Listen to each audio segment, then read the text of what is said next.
What's up, everybody? Welcome back to Chatt It Up Sports. We are the three amigos today. To my right, the man, the myth, the legend, Drew Rogers. What's up, brother? I think the man, the myth, the legend is normally Greg. So I'm happy to fill in those shoes for today as he is being the world. What is he, hitting coach? Is that right? Yeah, he's building our empire down there before we. Yeah. When we make our money, we're gonna just take over. Yeah, first you got to take over the South before you take over the country. Just ask the union. So bingo.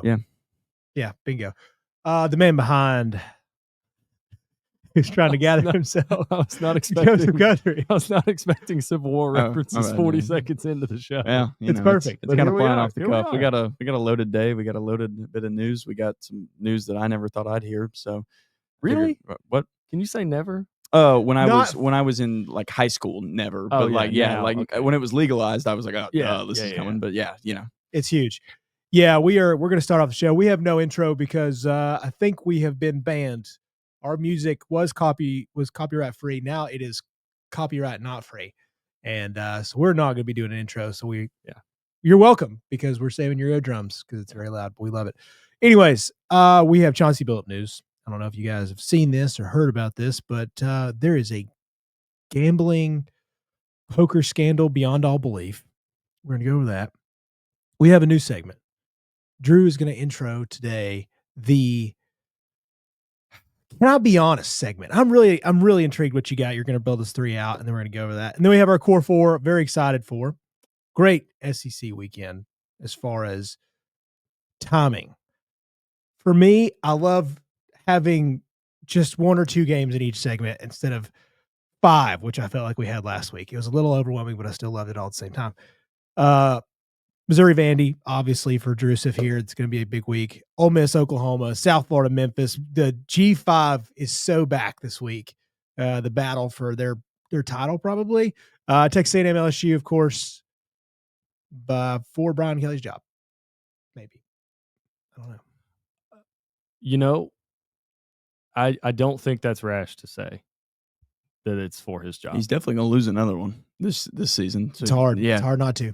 Well, I mean, I think that's the thing is that's why it's for his job. Because if he drops to 5-3 with this one and Bama's on deck, I know that it's 2 weeks. They'd have a bye week in between them, but the way that you've looked against Bama outside your first year, I think it's fair to say, might be Brian Kelly's coaching for his job this weekend. Every weekend from here on out, he's coaching. And as we noticed, they love to fire before bye weeks. Sure. Yeah. I talked to an LSU buddy of mine. First time I'd seen him in a while. The wedding on Tuesday went great, by the way. Yes, I forgot. We were Tuesday wedding.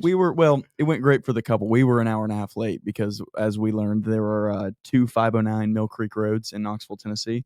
One of them is in Anderson County, where we went, and the other one is in Pigeon Forge, where we were supposed to go. So we were, and the place that we went was just a parking lot for a shuttle, and the shuttle didn't run during the wedding.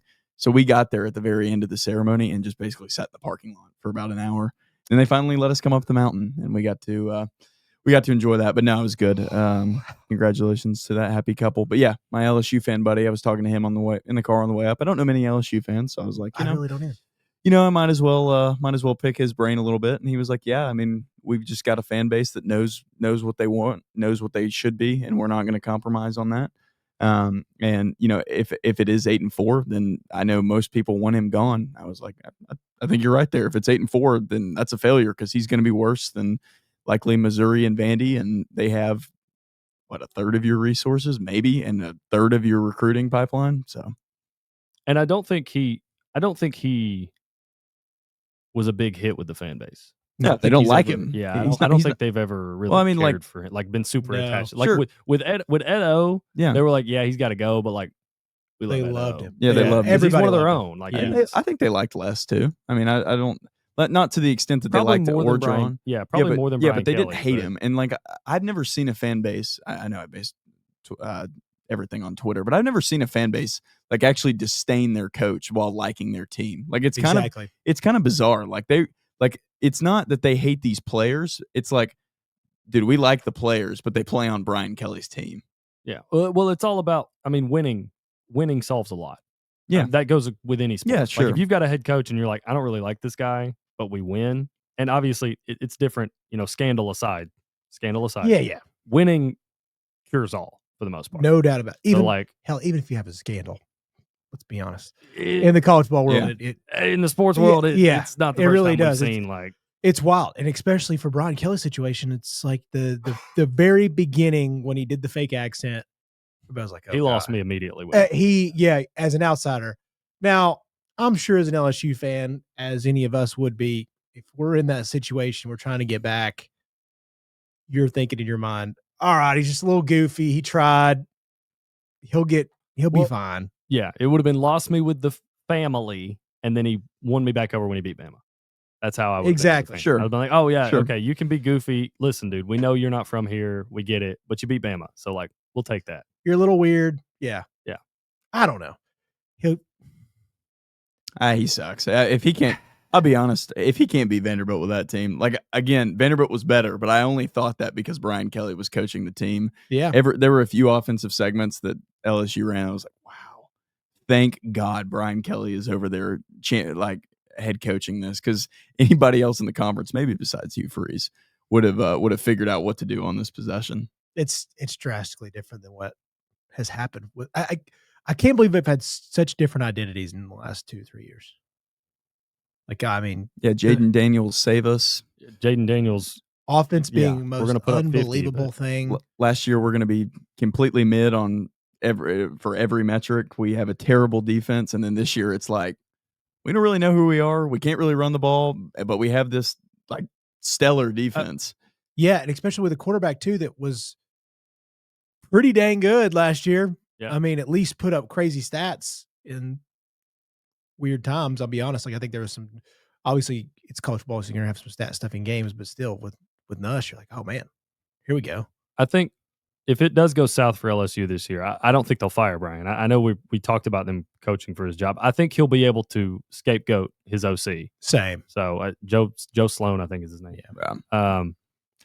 He'll be able to scapegoat the OC because you've got the DC. Blake Baker's he hired Blake out. Baker in, or Blake Baker was brought in, so he'll just say that. Well, no, Brian Kelly hired Blake Baker, but and that was a good hire. Yeah, like that you got it. Seemed like you figured it. You figured it out, and then you missed on the offensive side. Yeah, and now you're kind of to the point now where okay, you missed on the defense the first time, but you got it figured out with Blake Baker. You missed on the offense this time. You get to let go of this guy and hire another OC, and if it doesn't work out, then it's you. Like that's kind of where the stair stepping is with LSU. Now, if they fall off a cliff this year and they end up like 6-6, then it might be like, oh hey, he gone. We're cleaning house. Yeah. But if they're like if they're 8-4, I think it'll be OC out, new guy coming in. You got this year to figure it out. So I'm very intrigued. 2026. When I say this year, I mean 2026. Yeah, same. All right. We'll see. We'll talk about it here in a little bit too. Yeah. All right, let's talk about this news. This was an absolute hammer to me because Chauncey Billups has kind of been known to be a pretty upstanding guy. The man was literally coaching an NBA game. We're recording this on Thursday. So he was coaching an NBA game last night. And then today we wake up to the news that Chauncey Billups, Terry Rozier, and multiple others are being arrested for gambling allegations and what seems to be a massive ring of different things. Chauncey Billups was setting up poker games with the mafia. Is that how we're all interpreting this? That's what the headline was. I haven't seen specifics, so I want to. Same. I want to reserve. I looked right before I came in because I knew we were going to cover this. I haven't seen any specifics, so I'm kind of reserving full judgment for that.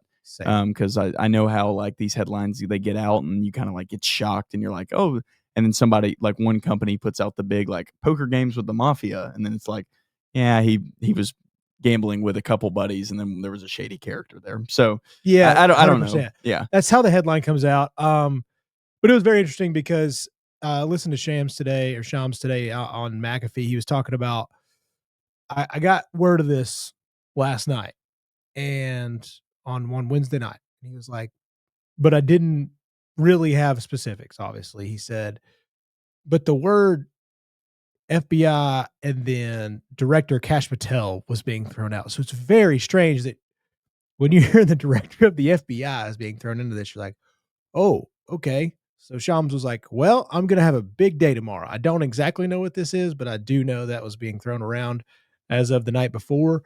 So when that hammer dropped today, I guess really the only thing I have thoughts about it is this is one of the most surprising athletes to me because he's had several $50+ million contracts. It's like NBA champion. NBA champion of like the best. Not the best team. How do I want to say? Best role player team. Yeah, best role. Best team that was not expected to win the finals. That's probably it. Yeah, that's probably it. And like true, like they we're didn't have a team. Like, but Chauncey was kind of close to the guy. But sure, I would say he would be he would be considered their star, and probably the guy that most NBA fans would think of when they think of that Pistons team first. Now, depending, you got Sheed, you got, but it really was the first true team where you see 1 through 5. Like, there's not a whole lot of separations between these guys, but they're just good as a team together. They're good as a unit, and then you had the Kobe Shaq flame out on the other side. So that's why they got it done. Yeah, exactly. It was just perfect timing for them, and they were a damn good team. Yeah, so it's just very strange to me. I don't know about you guys if you have any thoughts on it. Just an absolute hammer of a day, and we'll see because the Terry Rozier thing seems pretty confident of him trying to do a lot of insight giving. It seems like he got bored on the Hornets and realized, they weren't going to win anything. And because when he did it, they were horrific, and there was no real reason for him to even be on the Hornets. One thing that I did notice about this specifically, it was I listened to a little bit of the press conference that they had related to this. Patel and the other bald guy, I forgot his name, that went up there and stood and talked. They mentioned specifically that related to all of this were a bunch of crime families. They said some specific crime family names, which makes me don't know those people, which I think that's a good thing. Right? Yeah, probably is that you don't know them personally. Yeah. It makes me think that that's the reason that they went after this, like so that the FBI went after this was to get to those crime families, which makes me think we're not done here yet. Because before we walked in, Damon Jones, he was the assistant coach that was former assistant coach that was arrested as well. They stated that he gave out injury news on LeBron James for as his involvement. So I don't think we're done by any means. I really hope this doesn't ravage the league. Like, I hope this isn't just like as soon as this was legalized or even before it was legalized, like assistant coaches and role players are just giving out tips left and right to whoever they please. But I think, I don't know. I don't think it'll affect any of the league stars because, like, why would they do that? Like, that just seems. It really seems like with it being first, Terry was investigated before, and I think on Monday's podcast I said Terry Rozier's clear. So my bad. You sure Terry. did, yeah. My bad, Terry. But with Terry and Malik, it's kind of these like mid-tier, mid-end guys that like have the money, but probably want the superstar money. And I think it's going to.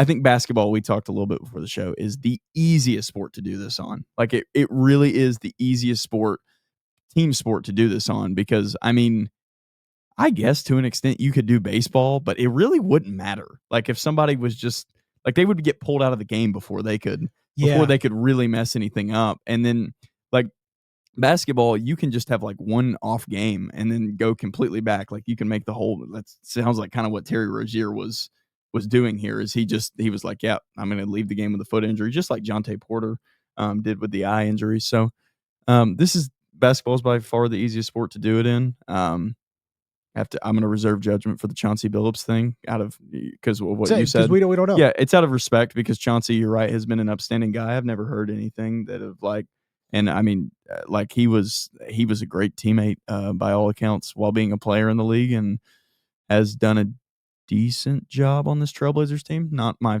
favorite coach by any means as a coach, but yeah, we'll see what all comes out because I don't feel like we're done. Yeah, I don't either. And I will say that Terry is he's probably in the perfect position, like you mentioned. He's somebody that wants the superstar money. He's on a terrible team, so you won't notice. It will be very tough to notice whenever your team is getting blown out. You're losing spreads, you're not covering this, whatever what it may be. It sounds like it was. But the big thing is why this is investigated so hard. These were multiple $100,000 bets. This is not like pocket change buddies. Like this is to a very high extent, and Vegas does not like losing that. So again, it's all. I really do think it's like a media bash because you need these names to get to these big families. Yeah, I think this is like, hey, we're going to bring this to the forefront, and here's how we're going to do it through sports. Yeah, great way to do it if you're cash. Yeah, and this may be one of those things where we see these guys kind of plead out and then just leave the league, and then, like nothing really comes of it. Like Terry may get banned for life if he actually did that on his end, but this may be just kind of a headline grabbing arrest. And in my mind, when you bring out all three of these guys with seemingly unrelated, seemingly unrelated incidents, this wasn't like, hey, Terry told Damon to tell Chauncey. Like this was, all right, Chauncey had a poker game. Terry told unrelated. Terry told his buddies, and Damon snitched on LeBron. This just kind of feels like grab the headline, talk about the families real quick, let them know we're coming after you, and then move on. Which may be where we're headed. Exactly, because none of these things are. It doesn't feel like they're all related. Besides maybe a stretch that all the families are working together. Sure. Like you're having to like almost make things up to get there. This is the first initial thing. I haven't gone balls deep into this thing either, so it's not like I'm going in through it. But it's hey, I do believe that more things will come out of this, but right now it's a great way. If you are cash, this is a great way to go about it because these guys probably have done something wrong. If you are doing this on a national stage, something has happened, especially the first week of the NBA. Like if it's in the middle of summer, okay. But clearly they have a bunch of evidence, and I'm very intrigued to see where it goes because everybody's like, oh, they got all this money. Yeah, but it's all relative. If you're an assistant head coach and you're trying to live the lifestyle with your friends that are all NBA players, $100,000 is going to make a weekend with these people. Like it's just very different where you live. Role players, same thing. Like 1 million may sound incredible to myself and this crew here, but it goes by nothing. Quick, especially when you're burns through it. Yeah, especially when you're in 29 different or 30 different cities a year. You're always traveling. Your endorsement money may not be as great as you might think it would be for an NBA player because, I mean, let's be honest, who's paying Dean Wade to hop on a commercial besides maybe the local Cleveland, the local Cleveland dealership? Like I probably wouldn't even pay a high-rise rent. Yeah, in Charlotte, like it's. I know there's a reason people burn through lottery money, so it can happen very quickly. And if you're an NBA guy, we hear it all the time. Like some of these guys have like crazy child support. They have all this, they have all that. Like it's not hard to burn through when you go spend it on a yacht for your vacations and you're paying for families. So anyways, it's not outrageous for people to try to do this because they're in a spot financially where they're like, I'm trying to compete. And that's just the dumbest idea. But sometimes common sense ain't so common. Yeah. All right. Enough of the sad stuff. Drew, introduce us to your new segment, my friend. All right. This is Can I Be Honest? And the idea for this segment will be going forward that we go around the room and we say, hey guys, can I be honest? And then we deliver a take that maybe not publicly accepted. Hey, maybe there's a couple guys in the room that do agree with it. That's what it's for. Mm-hmm. It's a conversational tool to get that started. So, gentlemen, I have 3 here today, and I'll start us off with the first one. Guys, can I be honest? I'm done taking Tennessee seriously this year and probably going forward in the future. I'm done with the Tennessee Volunteers. I don't want to hear about them anymore. I don't want to hear about how they were so close and this and that. Can I be honest? Oh, brother. I'm going to be honest. Watching the Alabama game, I don't feel like Alabama they were better. I don't feel like they were that much better. And I know that might get some pushback, but I feel like they were able to get to tie. They were able to run the ball effectively. They literally just had, I mean, they took a Louisville Slugger to the kneecaps. Sure. That pick 6, man, that was just, I don't know what team that doesn't kill on the road. I don't think it does, but I don't know why you would put yourself in that situation. I wouldn't if they had to go back, or if I had to go back, if anybody had to go back, I mean, I don't get that play call in the slightest. It's a terrible idea. It's the double tight end. It's worst wide receiving tight ends. I think the worst problem about that call is it's play action. everybody knows you're not running the ball. You got 9 seconds, no timeouts. Yeah. I think that's the one part that if you look at that play, because I've watched plenty of like tight end league plays and it works. Because like if he completes that pass, no one's batting an eye. No one's questioning the play call. I think the only thing that threw me for a loop is the play action part. It's like everyone knows you are not running the ball because you can't. Yeah. Because if you don't score, that's the end of the half. Like there is no spike. You don't have time for any of that. Mm-hmm. So I don't hate that they tried to get the ball to the tight end. And I think Xavier Brown just made a hell of a play. But the play action part for me is what really just doesn't make any sense. Yeah, and you got to throw that outside. Like, it just really was a bad play all around. And bad execution, maybe more so. Maybe it's just more of an execution thing. Like, if you throw that ball on the outside and you just overthrow it, sweet. You have it's field goal. Yeah, you field goal and you're going into half. You're down 6. But also, I don't know, man. I still I've had it the whole year, and maybe, during the Georgia game, I was like, maybe I'm wrong. Maybe we won't go 8-4. I still just have that feeling. I was like, yeah. I also like the under was a lock for me. I don't know how many programs would be able to lose their quarterback in July unexpectedly and bring another guy in. And they're starting 2 corners out for the whole year. Yeah, I mean, this is not a rag on Tennessee segment. This is hey guys, they're probably the number 25 team in the country. Like they're not to the level that they've been talked about all year, and it's more of a reflection of the Arkansas game and the Mississippi State games that came before than the Alabama game, because I didn't think they were going to beat Alabama in Tuscaloosa. I mean, especially with the way that Alabama was rolling. I'm not so much worried about that. I'm worried that I just don't think Tennessee should be talked about seriously for the college football playoff. A lot of people are saying that they should. Yeah. So here's the thing. What I think you're getting at, Drew, is that you are not a fan of people's preseason expectations for Tennessee, because I'll be honest with you, and I think we kind of talked about it on the pod here. Tennessee's kind of exceeded my preseason expectations. I thought they would, I don't want to say fall off a cliff, but I did not expect Joey Aguilar to be near as good as he has been. Like when this team now, like I didn't have him beating Georgia. I didn't have him beating Bama. I had them losing, I think in the win totals pod, the 2 games they've lost so far, and I think 2 more. Yeah. It's exactly how it's gone. Sure, I had him 8-4. My it's not preseason, because my preseason was like 8-4, 9-3 for this team. Mine is the midseason expectations after the Georgia game, because I think people like the more that I look at that game, the more that I look at Tennessee's season this year, I think it's embarrassing that Tennessee didn't come out with the Georgia game. Like I think that's one that you have to steal against a better team. I think it's embarrassing that they didn't take that one and they don't walk into Alabama undefeated. Like, and they kind of I don't know. They did the Heupel thing. These Heupel teams have had a lot of problems finishing games, and they kind of did it against Arkansas, and then they walked into the classic trap game in Mississippi State. So I'm not as much worried about that one, about those. I'm really worried about how this team was spoke of after the Georgia game, because the more I watch Georgia, I'm like, okay, Georgia just doesn't really have what they normally have, and Tennessee definitely should have taken that one. So that's where I'm at. It's not preseason. And now that is a fully validated criticism. Like that is a game that your moment is there, seize it, and that's been one of the biggest problems with this Tennessee team, is that the moment's there, seize it. Like if you want to elevate and beat these programs, the elite programs, or the programs that have been elite over the past 4 or 5 years in the SEC, Bama and Georgia, you have to seize that moment. So that's a fully valid criticism. And I think they'll get there. I'm not writing off Tennessee. Most of my pushback comes from, I'm not going to write off Tennessee, because I think with Heupel, they are taking steps in the right direction.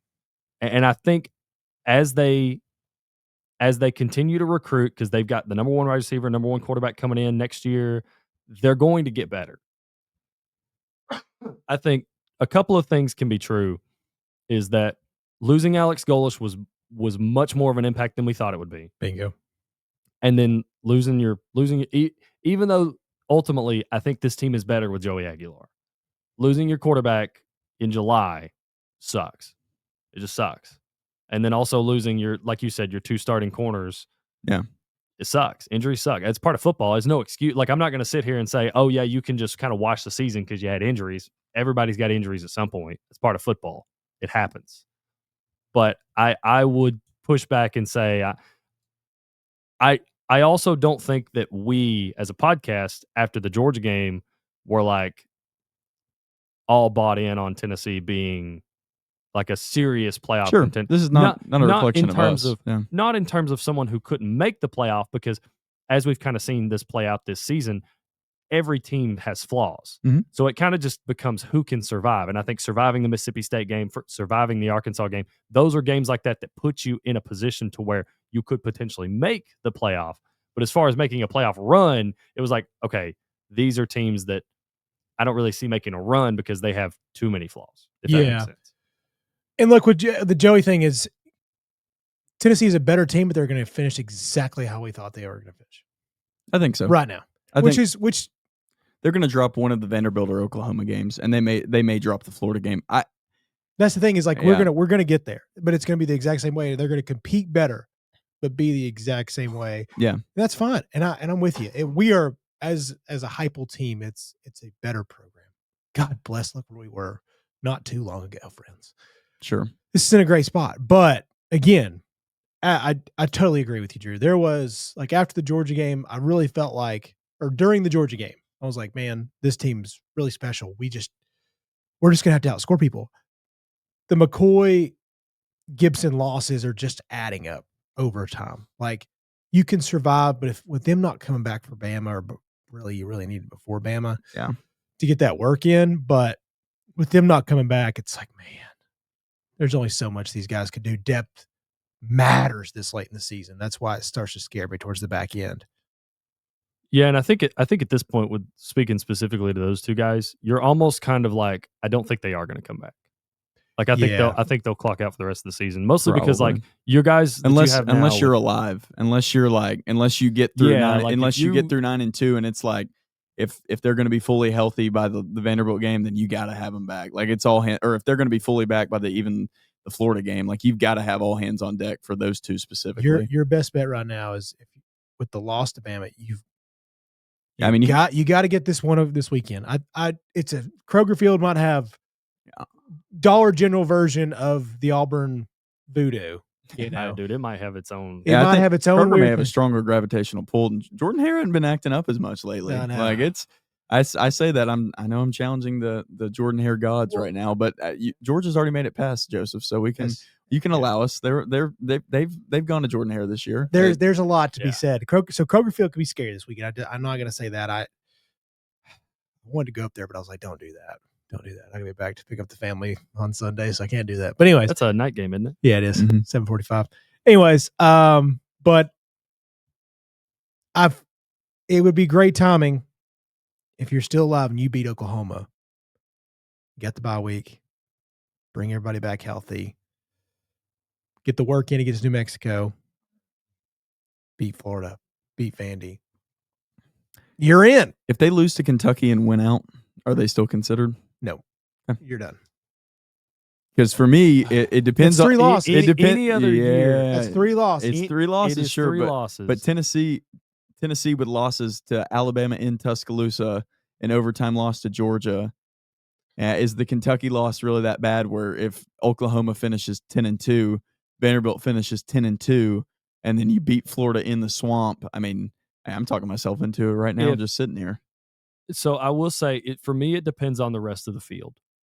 Yeah, sure. Like, at that point, when you lose that third game, it's out of your hands. Right. Now, if you're up against 10-2 Oklahoma, 10-2 Vandy, I don't think, even if you beat Vandy, I still think they'd get the nod at 10-2. If you had a loss to Kentucky, same with Oklahoma, because Oklahoma's losses would be to Texas and Tennessee. It's better losses than losing to Kentucky. I know. That's the thing is that. So it's dead. Is it dead in your mind if they're 9-3? Can anybody get in 9-3 this year? Oh yeah, for sure. I think so. Yeah. Oh yeah. You could have. I mean, I'm going to be honest with you. I think it's more likely that you have multiple like 9-3 teams in the playoff than you don't. Yeah, I think it's going to be very interesting to me to see how Georgia Tech finishes, because right now, in my mind, they're kind of like the roadblock for some of these 9-3 teams. Where if Georgia Tech has 2 losses and they they don't look great down the stretch. Now I know you don't want to punish the ACC championship loser, but I think that's where Georgia Tech's going to finish. No, you definitely can't. You can't punish a conference. It's interesting to me if Georgia Tech's ranked 12th, like, and then the G5 team is going to be put in over them. Like, where do they value 10-2 Georgia Tech versus 9-3 LSU or Tennessee or whoever it is, or whatever SEC or maybe Big Ten. Hey, probably Big Ten. Can I actually segue this one? This was actually what I had for my. Can I be honest? Sure. Yeah. This might be a perfect segue. Yeah. Can I be honest? I think Notre Dame's going to screw somebody out of a playoff spot. That was my second one. Oh, is it really? Yeah. Perfect. All right, sweet. Yeah, mine was going to be, I don't think Notre Dame deserves to be in the college football playoff this year, no matter what. It's not a reflection of Notre Dame being the 12th best team or one of the 12 best teams, because I think they are. Like, I do, but it's time for them to hop in a conference. Like, I cannot in good faith keep like having this outlier that every year I have to think about fucking Notre Dame. Like it's done. Like, just jump in the ACC. You're in it in every other sport. You've shown willingness to do it. Like, this independent crap that you're doing, it's over. Like, jump in the ACC. You'll still run it. It won't be a big deal.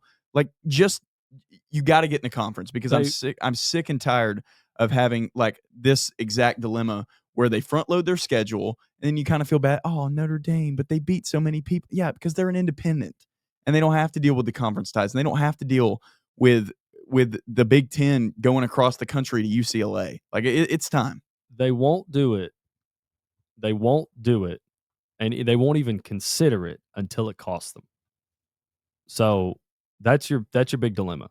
Until being an independent truly costs and starts, I think it's going to take multiple times, not just once, like not a one-off where it was like, hey, I think it's going to have to be something where on a consistent basis, year over year, Notre Dame misses out on the playoff. Not just like gets screwed and gets like a 12 seed and has to go on the road. I'm talking about misses the playoff because they did not have a conference champ or because they did not play in a conference. Until then, because I'll be honest with you, I don't see a point in them joining one. I'm with you.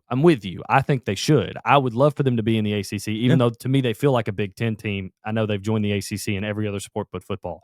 I think they should. I would be for it. I would be like, hey, Notre Dame, go play in the ACC. I think it'd be great for the ACC as well. Sure. As far as media rights, definitely. But they won't do it until they have to.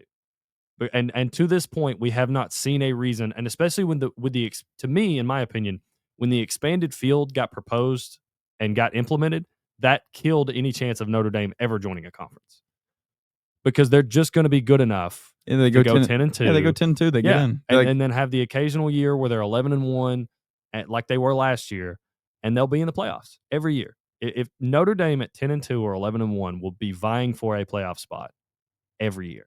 Do you think they would screw? They wouldn't. You don't think they'd screw Miami out of it? What's Miami's record? Did Miami play? And it also comes down to, like, are they up against a team that played? Like, if Miami was 9-3 and played in the conference title game, or if Miami was 10-2 and played in the conference title game and went to 10-3, like, no, you can't. You cannot, because Notre Dame sat at home. Yeah, you cannot punish a team that has to play an extra game, whether they want to or not, because they can't forfeit the game. They can't just take. I mean, I guess they could just not show up. Right. Sure. But the moment you do that, the moment you kill conference title weeks. Yeah. So, like, and nobody. But shows up for conference title week. In a scenario, this is from PFF. I mean, they have the 8-9 matchup as Georgia Tech Miami. Funny enough, it'll be like a rematch, I guess. Like both of them being. Well, I mean, I don't know if that's a rematch, or I don't know if that's an ACC title matchup, because Louisville holds the tiebreaker over Miami right now. True. Yeah. So we got to see how the rest of the I think the idea is that Louisville's not actually that good, which I probably understand. Not, yeah. But here's the problem, though, is like, in retrospect to Miami, I know Louisville just beat Miami, so take this with a grain of salt. In retrospect to Miami, from a talent perspective, they might not be as good, even though they just beat them. But how good is the rest of their ACC schedule? To where, like, is the rest of their ACC opponents good enough to where it's like, hey, I can't see Louisville winning out. Yeah, well, here's another thought is I think this can happen is if, let's say, Texas Tech loses to BYU or beats BYU, in the regular season. They play again in the conference championship, but loses. So BYU gets in. Would you rather have Texas Tech or Notre Dame? Because that's what again, if it comes down to that second loss of Texas Tech being a conference title, they will get the nod. Yeah, and I'd rather have Texas Tech.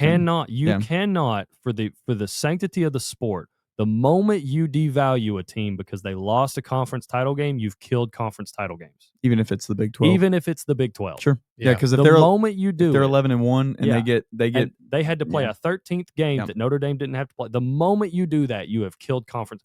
Every commissioner, it's gone. It's gone. I'm with you. You have toothpaste out of the tube, dog. Yep. You cannot put it back. Yep. So if it comes down to Notre Dame and what ends up being a 2-loss team that played in a conference title game and picked up their second loss in that conference title game, that team, in my opinion, should get the nod. Now, whether the committee decides to do that or not remains to be seen. But I just don't see a world where you can do that to a team that picked up their second loss in I don't want to call it an optional game, but an extra game. Because then the moment you do it, you've killed conference titles. You've killed that game. Yeah. You've killed the meaning. Because then you have shown to not just and people can sit here and say, oh, well, it was because they're in the Big 12. It's like, well, this year, because they were in the Big 12. Next year, again, it probably won't be. But we don't exactly know how bad the Big 12 is. Like what? I mean, shit, Texas Tech looks awesome at times. Yeah. BYU looks really damn good. Yeah. Like that's the thing is you can't especially how weird the SEC looks this year. Yeah. How bad the bottom of the Big 10 is. That's where the problem with like power rankings getting involved comes in. Because it's like, oh, if you're going to do that, then why even play the game? Like you have to play the games on the field. Yeah. You have to. Like because in that universe, Northern Illinois never beats Notre Dame. Right. Exactly. But they did. Yeah. You know, and I know that was last year, but like Florida State doesn't lose 3 ACC games in a row. Exactly. 4 ACC games in a row. Yeah. Sorry. And you can't flip-flop. You can't go back and forth to where you're like, this year Notre Dame gets in. All right, now this year the 2-loss Big 12 conference title loser, they get in. You can't do that.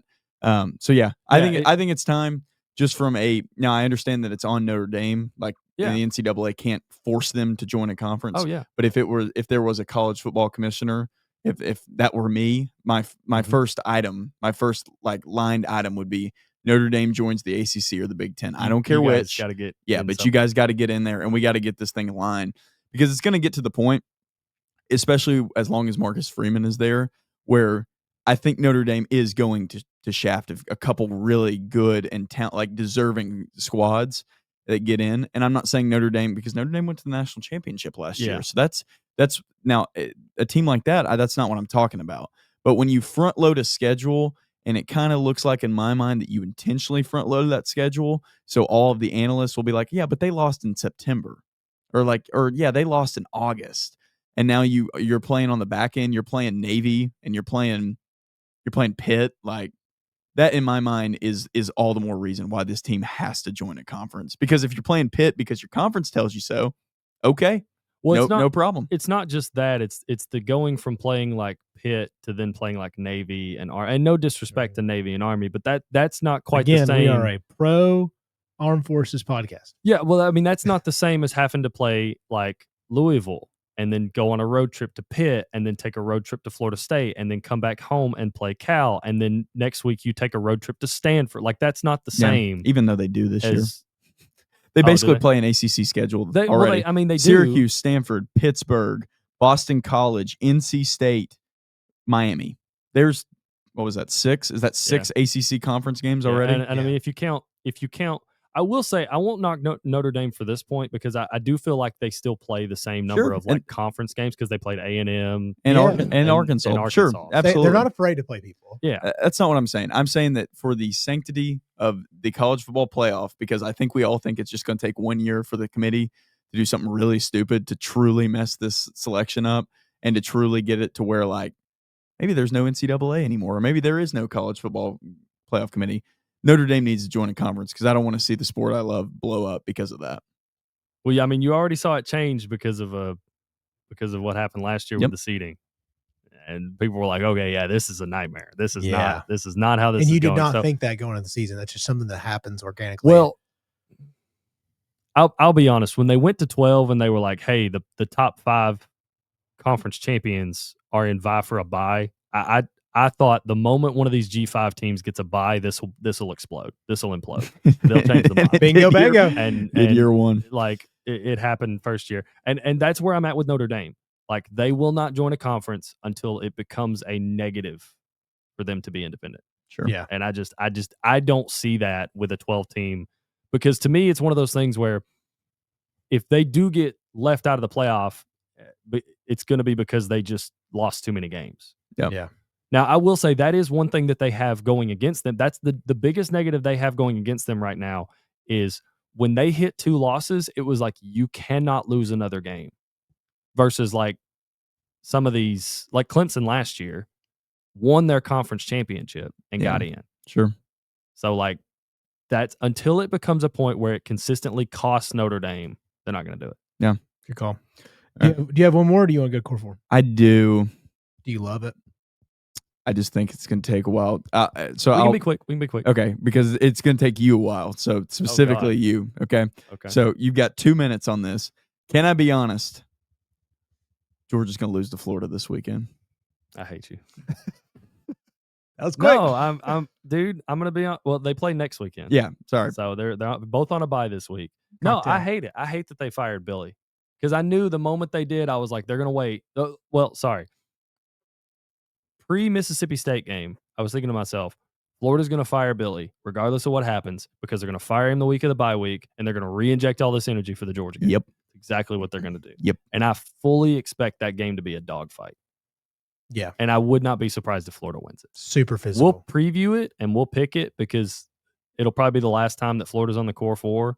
But I like the line's at 7.5 right now. I wouldn't be surprised if it closes at like 5.5. Oh, it's gross. I'd say 3. So but I don't know if it'll move that much. Yeah. We've seen it. We've seen it this year. Yeah, we've seen a lot of line movement, but I just. Where's it played this year? In Jacksonville. It's back in Jacksonville. It's always in Jacksonville. Yeah, well, I thought they were moving. No. I think next year. That's next year. They're playing in Atlanta and Tampa. They're playing in Atlanta next year, and then Tampa. Atlanta. Sorry, I don't know why I just said that. Playing Atlanta next year and Tampa the following year, and then they'll go back to Gainesville. Okay. Or sorry, they'll go back to Jacksonville, not Gainesville. Okay. So. Yeah, that was my last. Can I be honest? After your whatever pronunciation. Yeah, I don't know what the hell that was strange. No one says that second T, dude. My last one was, can I be honest? We got to stop putting important games on Friday nights. No. I hate it. No, we don't. Yeah, that was something I mean, I know it's. I knew the upsets were coming. Yeah, I mean Friday Night Voodoo, dude. I know. It just. As long as it's not my. I'm going to be honest. As long as it's not my. Yeah, yeah. If I now an SEC team probably won't get thrown on Friday night. Yeah, you'll never see an SEC Friday night. Like you just won't. Yeah, that's not going to be a thing. It's always going to be ACC, Big 12. Sure, because they're vying for they're vying for network ratings. Sure. Yeah. I love it. I'm not gonna lie to you. Like I've been thoroughly enjoying. Not a big Friday night guy anymore with the child. So I will tell you. Can I be honest with myself? Stop betting on Nebraska to win Friday night games. Stop it, because I did it this year and I did it last year. Last year they stop played betting on Nebraska. Period. Does that work? Can I throw that one in there for you? That also is viable. That is very viable. Okay, but listen. Okay. I sat there last week and I stared at that Friday night slate and I was like, okay, parlay, Cal money line. I was like, yeah, Miami. Okay, Louisville's going to keep this close. I do because it's Friday Night Voodoo, but Miami's going to win. I did not expect them to lose. And then in my head, I sat there and I said, this Nebraska team on the road, PJ Fleck, ain't no way they rowing that damn boat. And they rowed that boat all the way home, man. Yeah. I'll be honest, in that game too, 6 points. I didn't bet on it because I was like, that's going to be it. I cannot bet on. It's so gross. Yeah. Despite what I'm going to put on the chat stuff this week, I cannot bet on a snooze fest of a game. I'm very interested to see what you can put on. I'll the under 38.5 Iowa, Minnesota. Oh, you're disgusting. Florida Rosedale is so. You know what though? I want people to suffer watching. If that game, I'd take the over. Have y'all seen the trophy for that game? Kidding. Florida Rosedale. That's a trophy game. Is it really? Yeah, it is. That makes sense. Yeah, here, let me pull it up real quick. Yeah, pull that up. No, I really did think about it, but I was like, I can't do that to myself, and I can't do that to the people because there might be. I don't care if there's just one person that tells that whole thing because of my stupid bet. That one person would suffer because of me. And I do remember that, and I saw a little story on that last year. It's a pig, dog. Pig. There's some interesting ones out there. It's a pig. What's the one with the platypus? Oregon, that's a fat pig. Holy cow! Oregon State, right? Oregon State, and it's like it's a platypus because it's like a duck beaver hybrid. Yeah. Interesting. I'll be honest with you. I think one of my favorite trophies in college football is I think it's the Paul Bunyan Trophy, which is Michigan State, I believe. Now I'm so pissed. Speaking of trophies, real quick before we go on, the Tennessee-Kentucky game should have that damn beer barrel back. Oh, dude, 1,000%. It would be like if you did it right and they brought that thing back in legacy-wise, that'd be the coolest trophy, man. There's no reason that game shouldn't be the Bourbon Barrel game. Yeah. Like, there's no reason. We can make it here. Thanks, Chattanooga Whiskey. They actually brought it back to Tennessee. True story. All right. So, first, Core 4. Yeah. Here we go. Do you have a preference to start? Do you want to start with your team? Yeah, let's get it over with. Let's do it. Let's get it out of the way. Swing and miss. Oh, all right.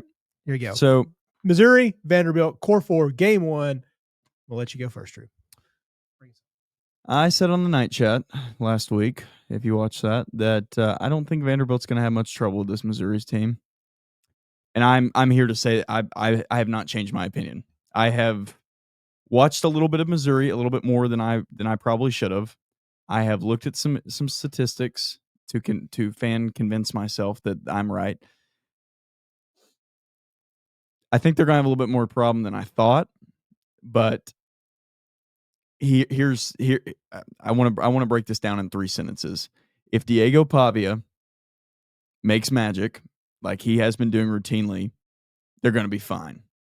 If Missouri's D-line can kind of quell some of that magic, then they're in for a day. Because say what you want about Missouri, I think they're going to be able to run the ball, especially late in this game, because there was a point at which LSU was running for like 8-9 yards a carry, and Brian Kelly couldn't figure out that that's all he needed to do to move up the field. So, like that's where I look at this one and think they could struggle a little bit here. But I also look at this and I think, if you can just force this game to be on Bo Pribula, you have pretty good evidence this year that doesn't really work. Like that is a kind of a sucker's bet if you can force the game to be in his hands. Because the first time he did it in the Alabama game, he put the ball on the floor and he threw 2 picks, but those were maybe more on the receiver than anything. The last one was just a blatant miss. Right. Like that was just a blatant miss. The first one, struggle. And then last week's Auburn game, say what you want about Auburn this year. I think they may be the most talented defensive unit in the conference. And Vanderbilt is not that. Like they're probably like 7th or 8th, to be honest with you. Yeah. But what they will do and what they have done consistently over the last 2 games in Alabama-LSU is they're going to get pressure on Bo. And if they are able to contain his scrambling, which I think is the most dangerous part about him in this game for Vanderbilt, I just don't think Vanderbilt's going to have much trouble with this team. Like I think their offensive skill players are way more talented than anything Missouri can throw out there, except on the defensive line. That's where Missouri can absolutely win this game. But if Missouri has to start relying on their secondary and their linebackers, I don't see it. I don't see where they're going to slow down this team. Like even LSU's, Harold Perkins. Like I know they ran out the Younger Weeks brother last week, but like LSU was getting roasted in the mid section. Like their defensive line looked okay, and Harold Perkins, I don't know, dude. He may be playing the wrong spot. You guys may be right about that. I don't know enough about linebackers to kind of look at that, but he was not very good in that game, and he kept getting. There was like 2 plays he made the entire game, but like even LSU's corners, like now you're going to go to Missouri's corners, and they're going to make those plays. Would LSU's really weren't? I don't see it, especially with it being in Nashville. Now, if this game was at Missouri, I'd be like, go ahead and chalk it up as a loss. Like you want to talk about a field, you want to talk about a field that has voodoo.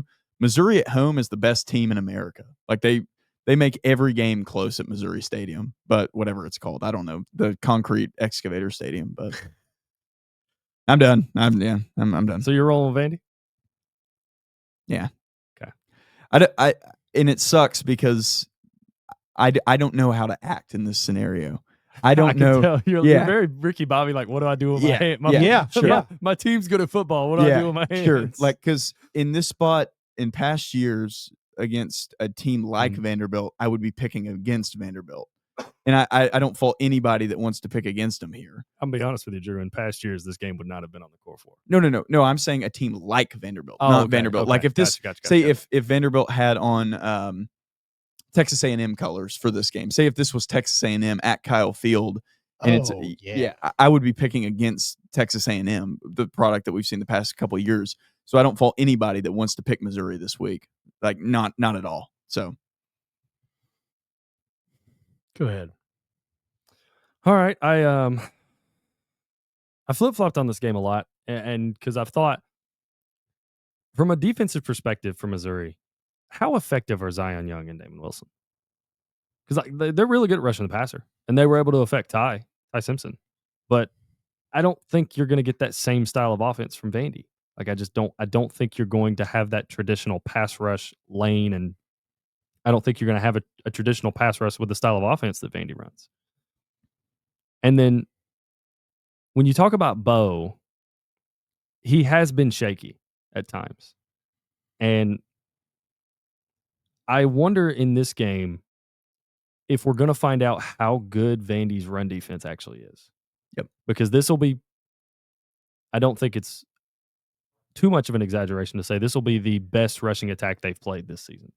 Easily. Like Ahmad Hardy is going to be. Sure, like Ahmad they played Hardy Bama Missouri, and LSU, who have both struggled to run the ball. And I guess you could say South Carolina, but they were pretty much dead as soon as Sellers went out in that game. So yeah, that was pretty much that was it. Yeah, that was.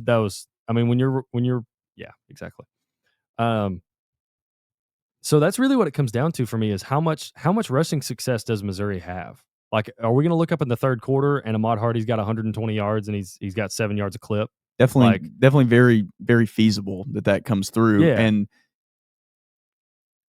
the only thing that, even if Missouri does run the ball really well, I didn't know that Vandy was capable of doing what they did last week, which is, we're just going to outscore you with our style of offense, which is crazy. Yeah, it is not something I would expect. That's nuts. Now in the Bama game, you see where it goes wrong, but what makes me lean Vandy this week is I just don't think Missouri is capable of producing those defensive stops that Alabama got, and even LSU got in that late game.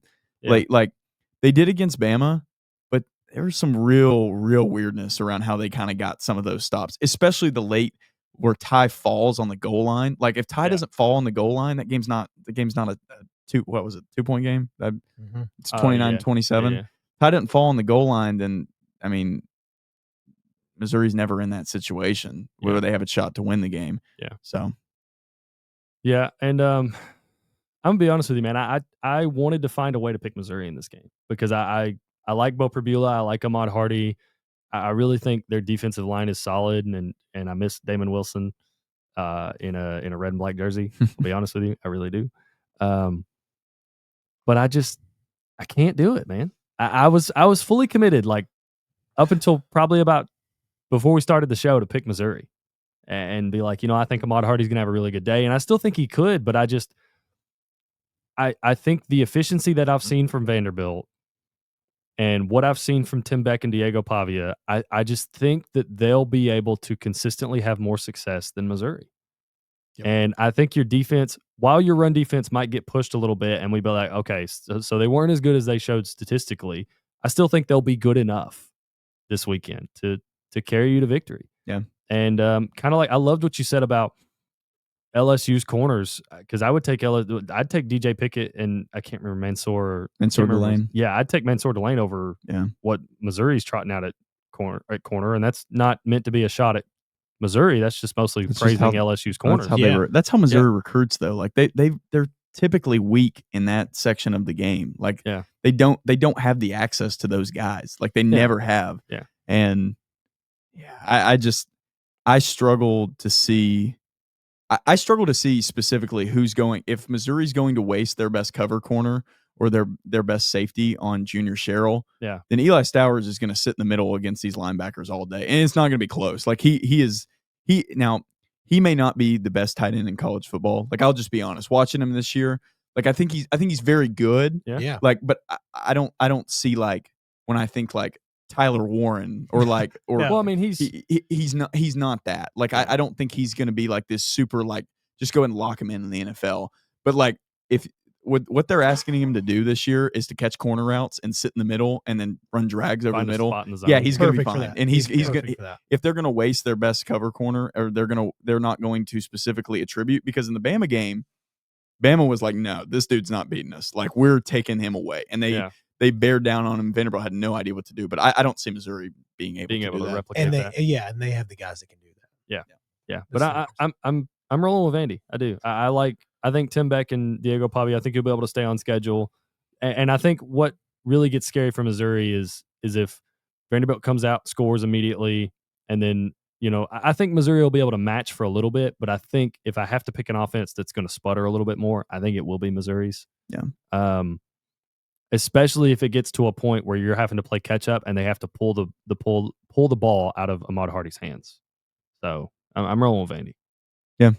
I think Vandy's, the only thing that you can say is if Bo actually kind of returns to what he looked like we thought he was going to be in the early season this year, then they could be that could be an element that they don't see coming, because where this Vanderbilt team has given up explosive plays has been in the pass game. It hasn't been in the run game yet. Like they were getting beat around for a little bit, like, and Caden Durham had the one long run last week, but yeah. Yeah, but that's been a thing LSU's kind of done. Like they've ripped off these explosive runs, like they can't do it consistently. Yeah, they just scheme out. They scheme one good play out. And then there goes Caden Durham for half of their rush yards for the entire game. Yep, exactly.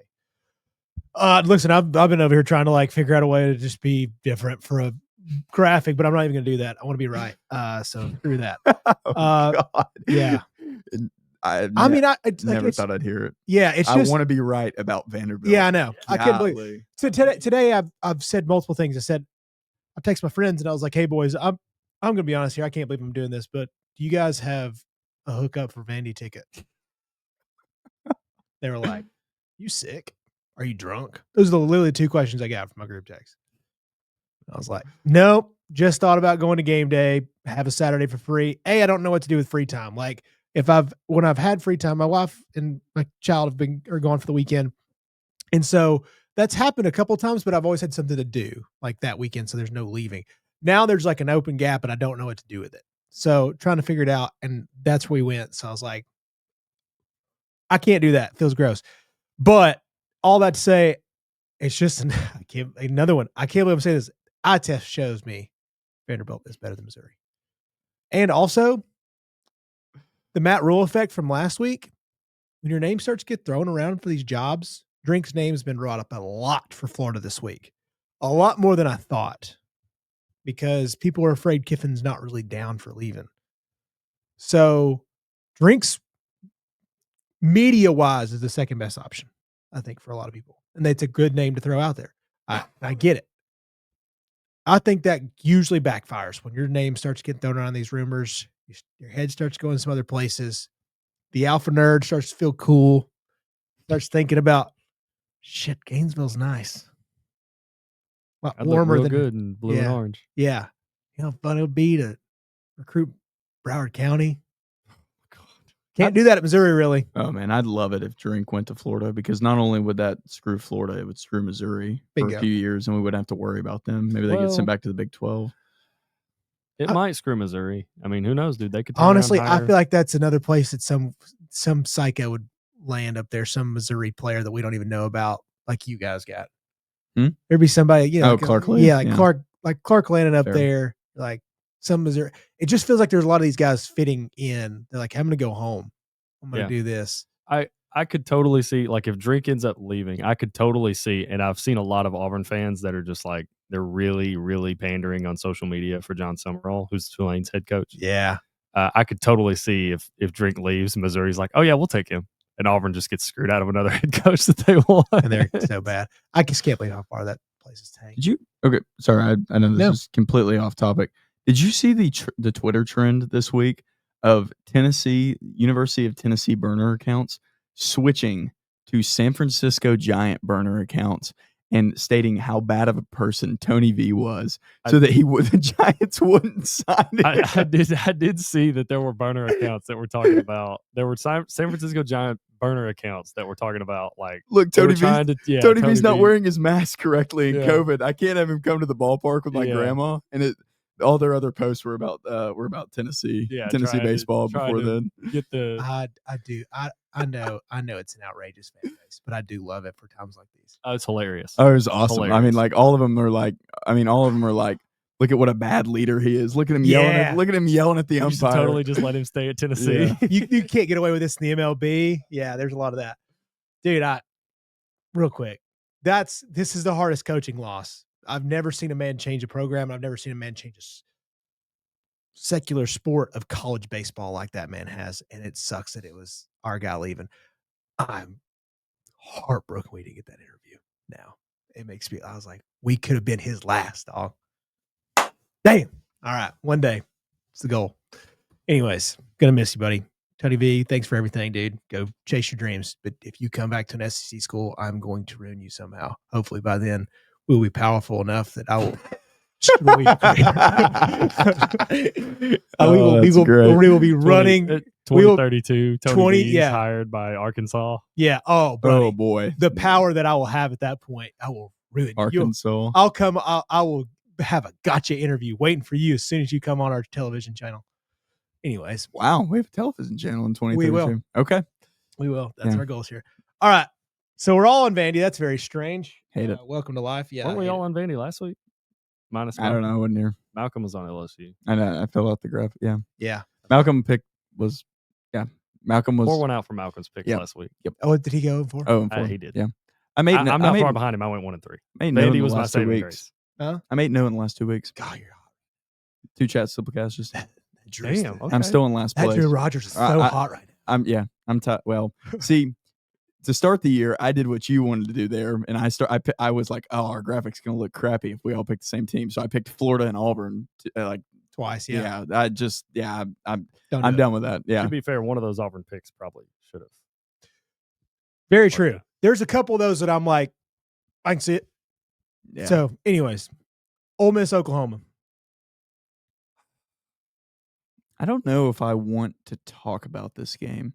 And I'm not trying to be a dick. I just say that, and it's like, I don't really know what there is to say about this game. Like, I kind of just want to see the two teams just line up and get out there and get this one over with. I got you. Here's the thing that everybody's going to talk about in this game. Obviously, it's Brent Venables and Lane Kiffin. That's the big matchup. And it's the same thing that you talked about just a minute ago with Eli Drinkwitz. What's this Ole Miss team look like with their head coach's name being thrown out every day about how he's leaving? He's Florida's number one target. Like, how does that affect this Ole Miss team? This game is Pete Golding's game. Because to me, that's what it comes down to. Can you get a stop? Because you couldn't last week, and it cost you. Yep. Because your defense, Georgia ran through you like a hot knife through butter, dude. And while I don't think Oklahoma's run game, actually, I don't have to say I think. Oklahoma's run game is not as good as Georgia's, but they do have John Mateer. And that is an odd run game that Ben Arbuckle can do creative things with him to keep them on schedule. So how does this Ole Miss defense respond after what happened to them last week? Back-to-back road trips. Can you get off the field? And then from the Ole Miss offense, I think it might be tough early. I think Lane Kiffin will find some stuff out. Now, I will say this is a totally different experience than what Trinidad Chambliss had last week. Georgia has not been able to pressure the quarterback at all. Oklahoma's number one in pressure rate. Yep. So Trinidad's not going to have this week. I know last week on the broadcast, they talked a lot about how impressed they were with Trinidad being on the road, looking as poised as he was. This week, to me, is the week where you'll find out if he's actually poised on the road in a big environment, or if Austin Simmons needs to start taking a couple reps. You won't get. I don't think he'll get there in this game. I still think this team is better with Trinidad. Sure. But just the way that Oklahoma is able to pressure the quarterback, I think puts a lot of emphasis on Trinidad Chambliss. Yeah. I do think they'll be able to. I went back and forth with both these teams, probably even more than I did with Missouri-Vandy. Because I think yesterday I was like, well, I want to pick Ole Miss. Today I was like, well, I kind of want to pick Oklahoma. And I could see both of these teams winning because I still don't know how healthy John Mateer is. Sure. I know he come back and he played in the Texas game. That man was a shell of himself. Because how can you not be 17 days off of hand surgery on your throwing arm? Looked good last week. What? Looked good last week. Looked fine. Yeah, he didn't have to do much. Didn't have to do it. I was about to say, terrible their run game came alive a little bit against the South Carolina defense. And nothing that I have seen from this Ole Miss defense makes me think that they won't be able to have a traditional run game with Oklahoma. Yeah. I mean, I wanted to pick Ole Miss in this game. And I was actually set on picking Ole Miss in this game. But the more I think about this defense, the more I think about the pressure rate and how effective they can be, and what I watched last week with how just the inability for Pete Golding to find a way to get a stop, I kind of think that plays out again for Ole Miss this week. Because I think this Oklahoma defense will be able to stop Ole Miss, and I don't think Ole Miss will have as much success stopping Oklahoma's offense, even though I do not think Oklahoma's offense is as good as Georgia's. Just going to throw that out there. So give me Oklahoma. I think, what was the number, 4.5? Mm-hmm. I think Ole Miss covers. Give me Oklahoma like 24-21, dude. Okay. That's what it feels like. Yeah. I'm with you. Oh, are we all going to go through? Yeah. Are we all going to Oklahoma? I thought we were going to be on an island. No. So listen, again, I'm with you. I was dead set on picking Ole Miss in this game. And then I had to remind myself who Oklahoma still has to play. I was like, oh, crap. This is must win for Oklahoma. This is must win territory, not just for like any future hopes of college football playoff or whatever. This is likely must win for Brett Venables. Like, if you want to continue the momentum and the success that you've been building on into this year after whatever last year was, like, honestly, getting the Alabama game was like huge. And I think that people have kind of forgot that Oklahoma is an elite environment because they've been bad for a couple of years. Like, they haven't been up to Oklahoma standards. And I think that's going to affect this Ole Miss team. Yeah. Like, Ole Miss comes off getting like kind of owned by Washington State. Like, Washington State kind of owned them. Yeah. And then they walk in and they just kind of forget that and take a lashing at Georgia on the road.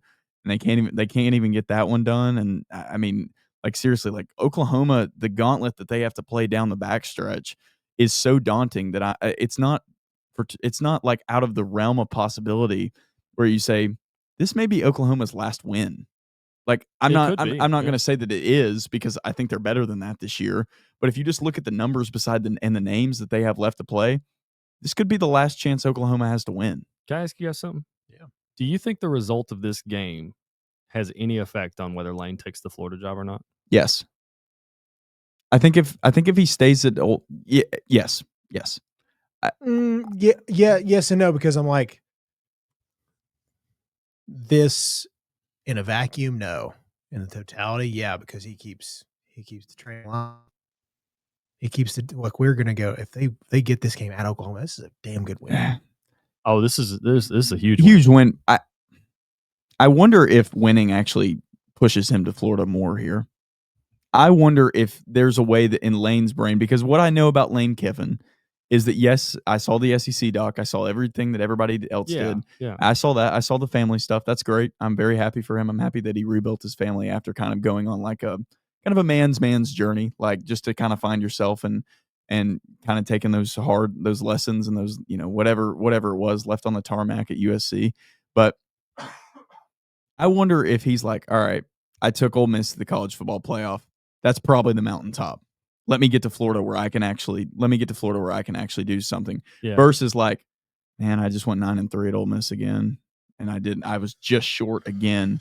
I wonder if that keeps him there more than I was 11-1 at Ole Miss. Like, you think anybody else could have done better? I'm going to Florida to see it. Let me go recruit Jacksonville.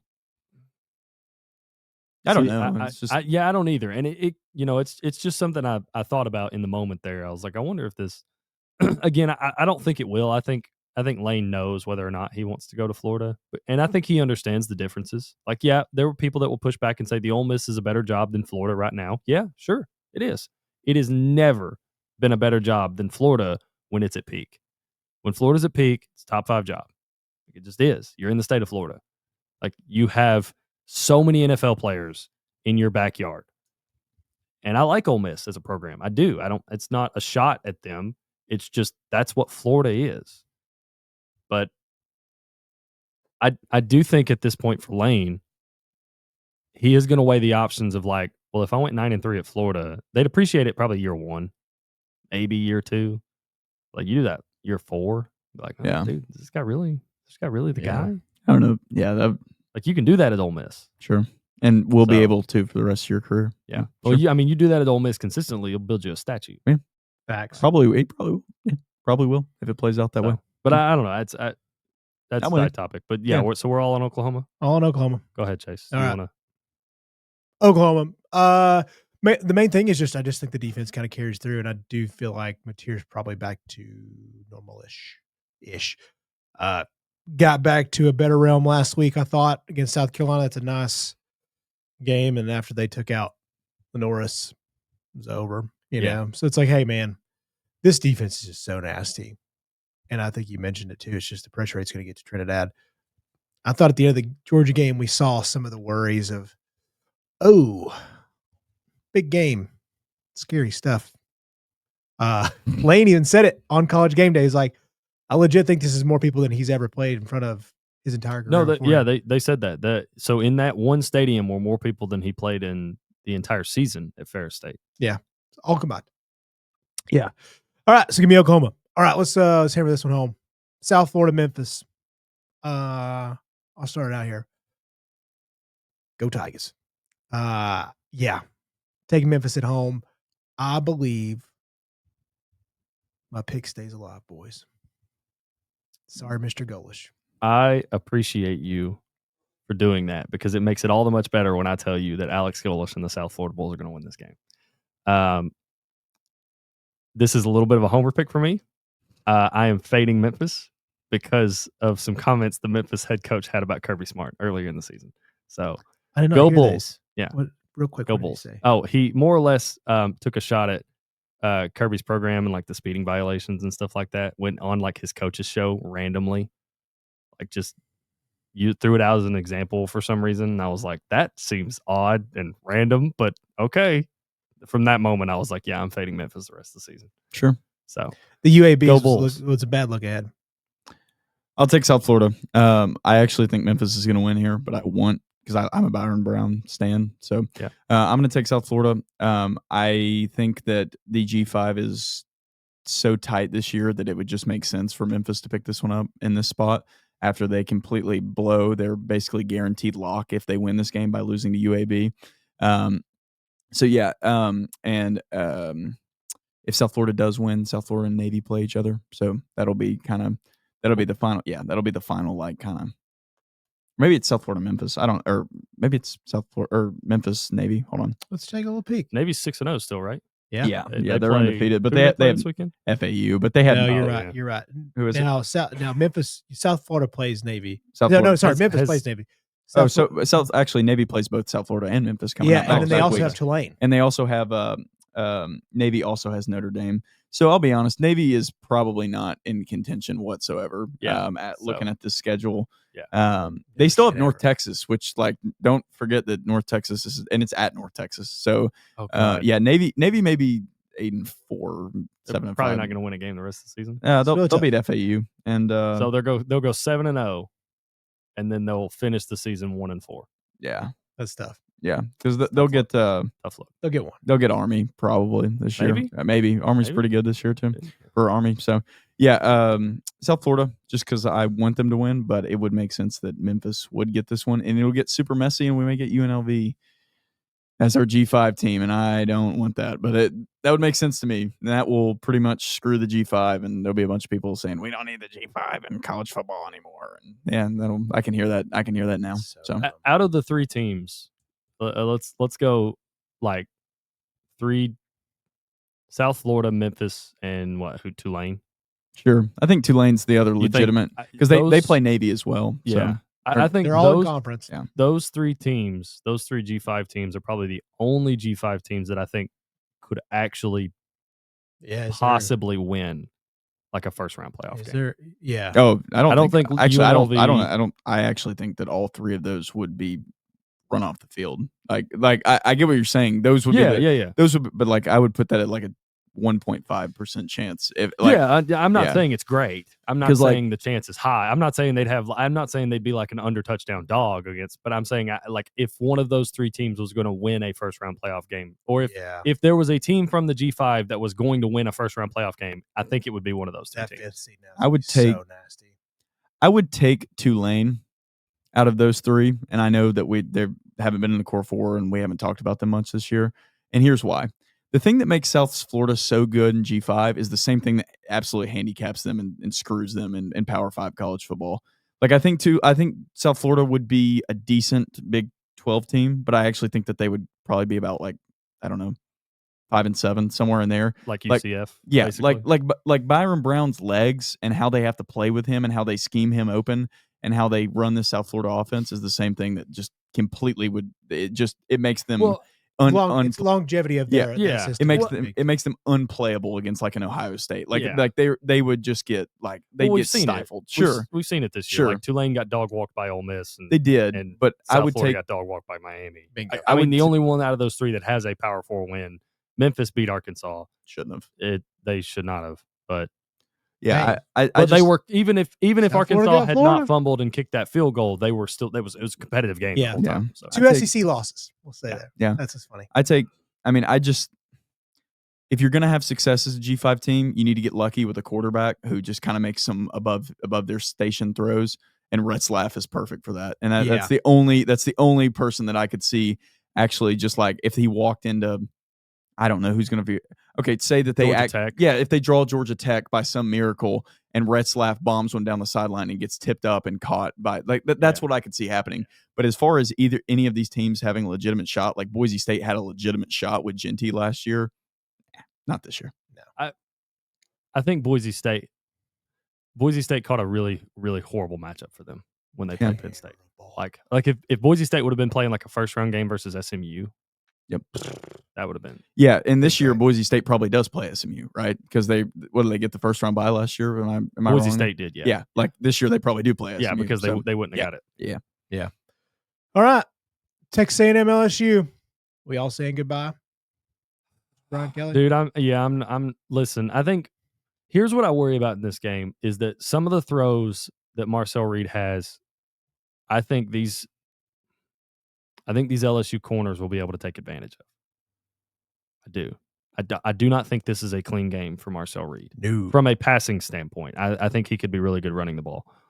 Problem is, I fully expect LSU's offense to take zero advantage of any good positioning, field position, turnovers, anything positive that LSU defense can muster up for them. Like that's my dilemma in picking LSU in this game. Like I'm rolling with Texas A&M. I do think Texas A&M is going to win this game because I just don't think LSU's offense is going to be consistent enough. Because I think LSU's defense will make plays. I think they'll have chances to make plays. I could see them getting a couple of picks off Marcel Reed, but if Texas A&M is able to run the ball and not have to throw as much, like I just think there will be more points for Texas A&M to be had. And it's such a rough spot for LSU. It's a night game. It's at home. Season hasn't gone quite like you wanted it to. You're fresh off the Vanderbilt loss. Texas A&M 7-0. Like everything about this game screams LSU's going to find a way. But I just haven't seen enough from LSU's offense to put my faith in them. So I'm rolling with Texas A&M. I think they're going to win Saturday night in Death Valley. Yeah. I'm going to double down with you. This team still put up 34 on Florida. Florida's good defense. Yeah. Did that. Notre Dame's good defense, 41. I think Texas A&M's defense has gotten better as the year's gone on. Yeah. Dude, it's just, why would I have faith in LSU? Don't give me Death Valley at night. I get it's scary, but why is this week the week that they put it together? How when does Nuss turn back into this great quarterback? I don't know. We're 7 weeks in, man. You haven't showed me. You can't run the ball. You can't run the ball. Sure, you might have one of those big plays, but guess what? It's not the same offense. I'm not going to do that. And they're not the exact same quarterback, but playmaking style, getting to the edge, Pavia, Reed, they're going to – Mike Elko's like, I got at least a decent blueprint, and I can throw in a better wrinkle in some aspects in this game than he can. Yeah, and if you think Colin Klein can't dial up some of the some of the things that gave LSU trouble that Tim Beck was doing last week, if you think Colin Klein can't do that with Marcel Reed, exactly.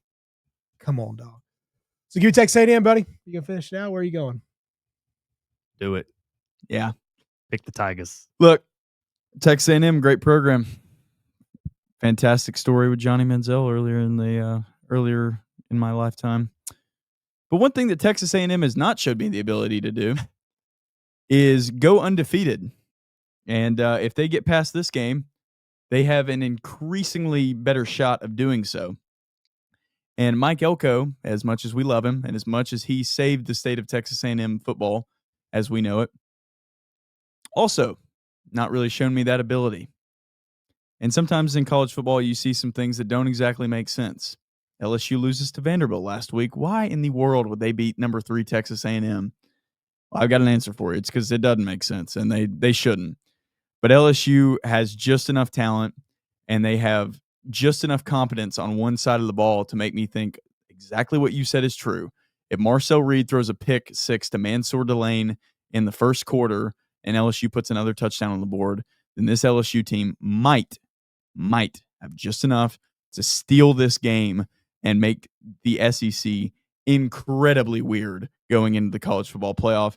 And what is Brian Kelly? He is an asshole. So he would absolutely do that on his way out the door, and this may save his job for an extra year. Give me LSU. Can I get a Go Tigers in the Go Tigers? There go you go. Tigers. There you go. Yeah, Go Tigers. That's kind of the only thing is like it just has to be an unbelievable defensive performance, and it just has to be weird. I can't believe I'm saying this, but LSU losing or not has to be a weird game for SEC play right now, and it's chaos. So let's just stir the fucking chaos. To me, it feels like Halloween's got to come a week early. Bingo for this game for LSU, I don't know, man. Unless Marcel Reed just collapses, I just don't see it. Yeah. I just don't see it. And I think if I get to a point where it looks like, okay, Marcel Reed's thrown 2 picks, I feel like Texas A&M is going to be like, okay, philosophy change. Yeah. We're not going to do what Florida did. We're not going to force Marcel Reed to throw 45, 50 passes. Bingo. And again, if it's to a point where Marcel Reed was having to do that anyways, that's not good for Texas A&M. Nope. But I just can't do it, man. I can't buy enough of this LSU defense making enough plays to cover up how bad the offense has been. Bingo. So great stuff, boys. Like and subscribe everywhere. Have a great college football weekend. Chat slip out Friday. Core 4 graphic out Saturday morning so you can compare our picks. Pray for Miggy and his 0-4 picks. But I still need to do that because I need to make a rally back. So, yeah, we love you guys. Anything else you boys need? Yeah, if you judged on the last 2 weeks, you should stay as far away from me as possible this week. I am due for regression. So if you miss fade Drew this week. If you miss the opportunity, you miss the opportunity. Don't hop on the wagon too late. Yeah. All right. Love you guys. We out.